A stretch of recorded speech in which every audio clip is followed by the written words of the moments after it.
Captain Orrin Vale stood alone in the observation deck, the hum of the Aurora's reactor vibrating faintly beneath his boots.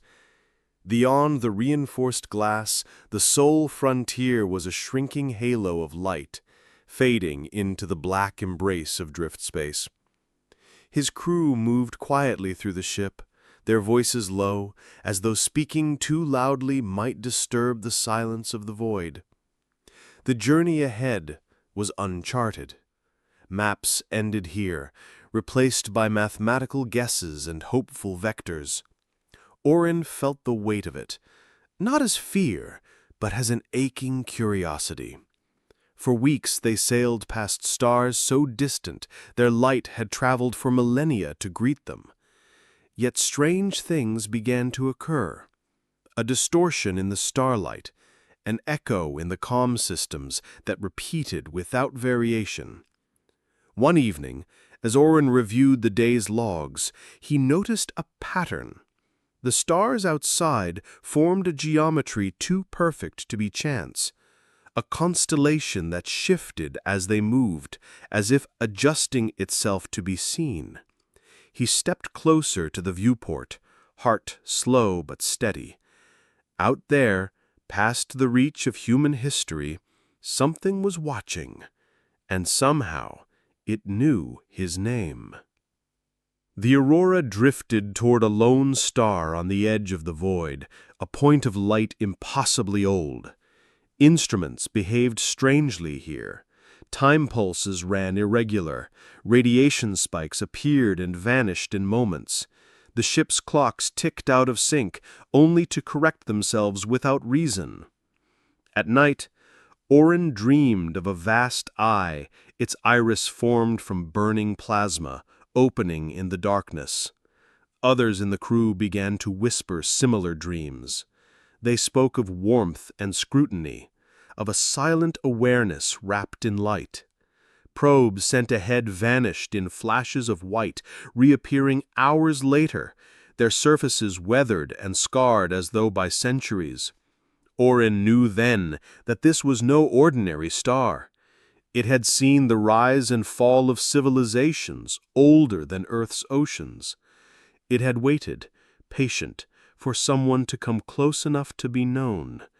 And now it was watching them with the quiet patience of eternity. Following the star's subtle gravitational pull, the Aurora slipped into an uncharted corridor of space. Beyond it lay a sight that stole every word from the crew's lips, an endless expanse of drifting worlds, each suspended like an island in a dark ocean. Bridges of shimmering matter arched between them, glinting under alien suns. They landed on one such world.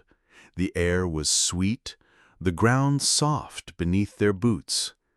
Under the light of 3 moons, alien flowers glowed like lanterns, and rivers flowed upward into the sky. Among the overgrown paths lay ruins, towers carved with patterns so delicate they seemed to hum when touched. Here there was no sign of war, no trace of fear. Whoever had lived here had mastered a peace humans could barely imagine. In the heart of the ruins stood a single tree, tall and luminous, its fruit emitting a soft, steady tone.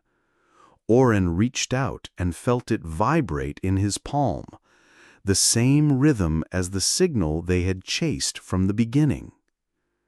The crew learned the garden was no accident. It was a refuge, built by a vanished civilization as a message and a gift. When Orrin cut open the fruit, a wave of sound filled the air, resonating with the ancient star far behind them. The Aurora's AI translated the sound into a simple phrase: "You were never alone." In that moment, the crew understood. The journey was never about claiming territory or bringing back spoils. It was about connection. The star had guided them here not to give them power, but to give them belonging. They gathered seeds from the tree, each one pulsing faintly with that same quiet rhythm. As the aurora turned for home, Orin stood again at the viewport. Behind them, the horizon seemed to shimmer, and for just a breath, he thought he heard the stars whispering goodbye.